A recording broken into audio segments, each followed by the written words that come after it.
Grand Rising. Just getting to the studio, about to head in and flow a little bit before my people start arriving. Y'all, the scripture that came to me today is,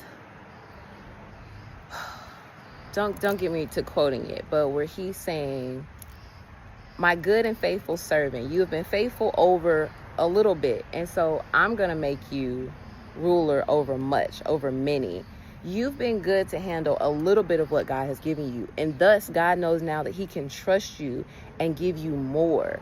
Enter into the joy of the Lord. Y'all, when I have chills right now, because sometimes we don't realize that God is watching to see how you handle the little things. We want the big things. We want the car. We want the house. We want the relationship. We want the status. We want.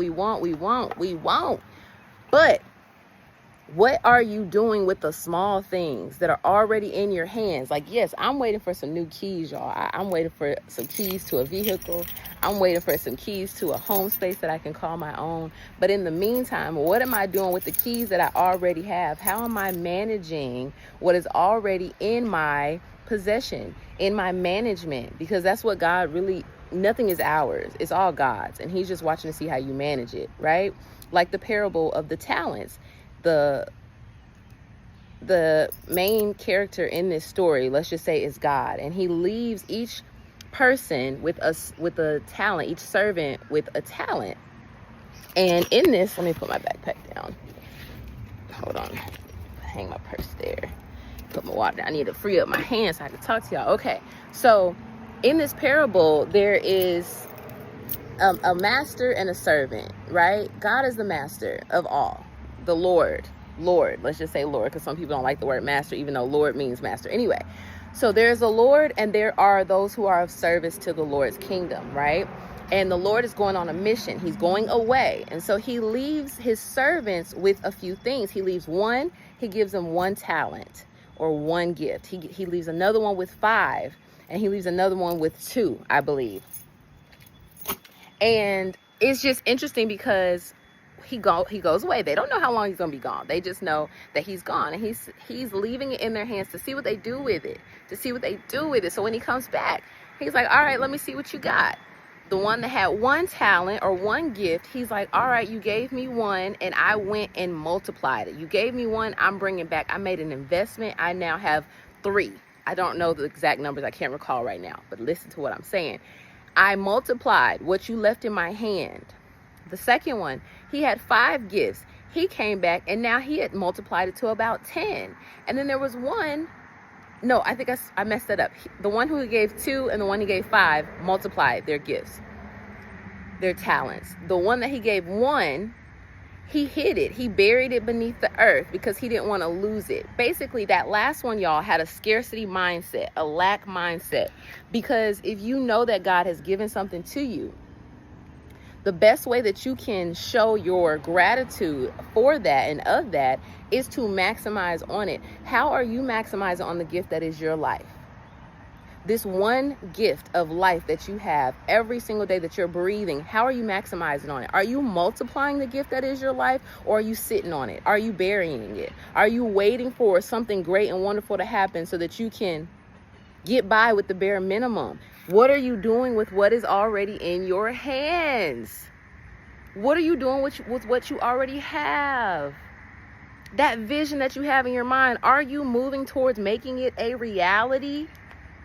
Right? I couldn't have gotten the keys in my hand to the studio space if I wouldn't have first locked in on the vision that I saw of it and then put forth the effort to bring it into reality, because faith without works is dead. We know that faith is the hope for a thing. Let me get myself together because I'm really excited right now. Blah, blah, blah, blah. For we know that faith is the substance of things hoped for and the evidence of things not seen. You have to see it first. And then make sure that you're putting forth effort to align with it every day. I can't just say, oh Lord, I want a new car, God, I want a house, and just sit and wait for it to pop up in front of me. That's just like, you can't be like, well, Amazon, I want some new shoes, but you don't go into the search bar and you don't type in shoes and you don't get specific about the type of shoes that you want, because there's a lot of shoes, a lot of colors, a lot of sizes, a lot of brands, a lot of styles. What is it that you desire? Are you getting clear on that? And are you putting forth the effort to align with what you desire? That is what is being asked of you. Alignment is key. You could be asking for something that you out of alignment for receiving. You get what I mean? If you want to be more peaceful, but you're still choosing to entertain thoughts of negativity and anxiety, are you really in alignment with what you desire? If you want to be healthier, but you're still choosing unhealthy habits, circumstances, environments, and people, are you really in alignment with what you desire? How are you handling what has already been given to you? What's in your hands? I will also say it's hard to catch blessings if your hands are already full. We got to know when to put some things down. We have to know when things have run their course and when something no longer serves you. Better yet, when something no longer serves the vision, the mission that God has for your life. In this past week, y'all, I've had to put something down that I have been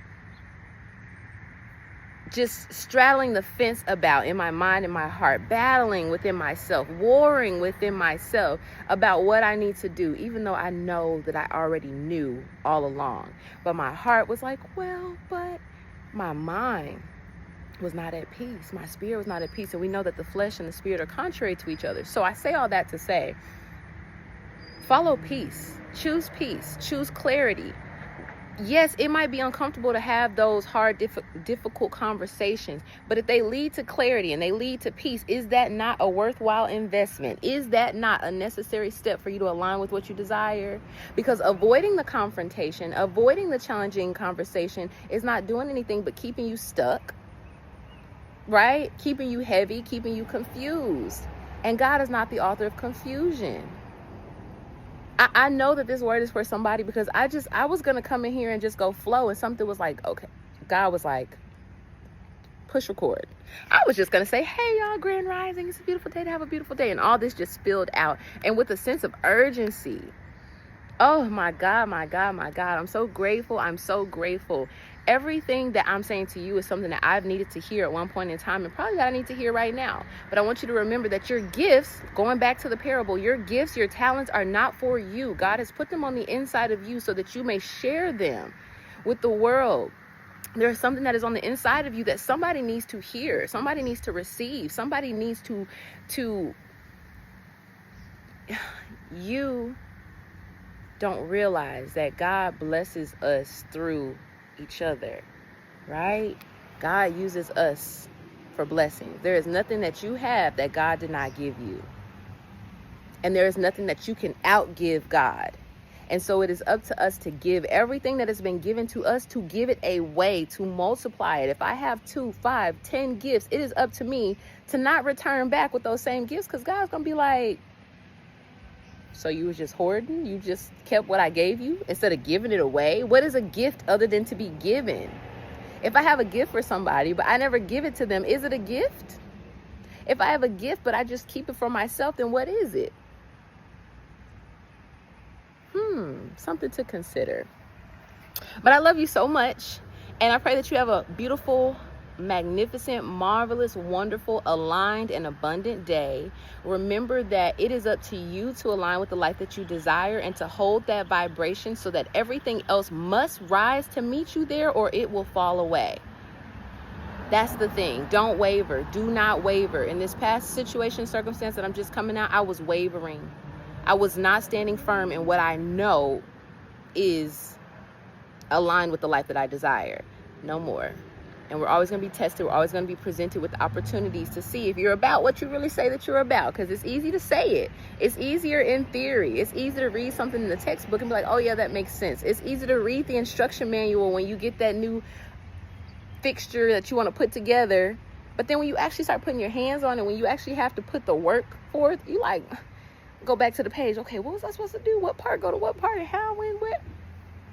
So, in theory, yes, it seems easy. But put it in practice. And just know that every day that you choose to put in practice aligning with the life that you desire, the more it becomes your reality. Right? The day you plant the seed is not the day that you pick the fruit. And I think sometimes we just need to be reminded that you have gifts. You have something inside of you. Seeds that need to be watered and tended to. And then get out and share it. Do something with it. Don't let God return and be like, what have you done with what I've given you? And you be like, duh. Get up. Do something. Write it down. Sit still. Get clear. Lord, what is it that you would have me to do today? Even if it's just something as simple as getting on and making this 10-minute video. 10 minutes. I get to. I don't have to. I get to. Even if it's just making this video and it reaches one person that needed to hear what I had to say today, Lord, I thank you. It doesn't have to be hard. It does not have to be hard. We make it hard because we overcomplicate things, but life is simple. Life is simple. When you see everything in nature, the trees don't struggle to blossom and to bloom. They just do. The flowers are just doing what they do. The birds are just doing what they do. It's us, it's humans that go against our nature, and we're met with logic trying to war against our spirit. And so we have to choose this day whom you will serve. Choose this day whom you will serve. Greater is he that is in me than he who is in the world. He who is in the world, the mind is of this world. Your spirit is out of this world, right? You were born into a body with a spirit. You're not a body with a spirit. You're a spirit with a body. When this body stops, when it ceases to function, my spirit shall live on. It will just take a different form because energy never dies. It only transforms. But if you don't realize that you're making decisions out of your mind, which is world given, which is tainted and conditioned by everything that you see, that you've been through, that your parents have been through, by society, by religion, by indoctrination, if you don't realize that, you'll constantly be at war with yourself because your mind is telling you one thing and your spirit is guiding you elsewhere. Choose this day whom you will serve. I pray that you choose to serve the purpose that God has for your life. I pray that you choose to serve your highest calling. I pray that you choose to align with who God has called you to be. And you lay everything else to rest. And if there's anything that stands in the way of you being, becoming, evolving, growing into who God has called you to be, step away from it. Lay it down, rebuke it, cast it out. You are here for a purpose. What are you doing with what are you doing with what is already in your hands? And I just gotta, your hands, it's in your hands. It's in your hands. Maybe you need to make something. Oh, I just got chills. Maybe you need to create something. Maybe it's a healing touch. Maybe it's massage. Maybe it's therapy. Maybe it's creating homemade food or it's homemade product. It's in your hands. It's in your hands. It's in your hands. What are you doing with what's in your hands? I love you so much, but God loves you best. Have a beautiful day. Peace. Stay blessed.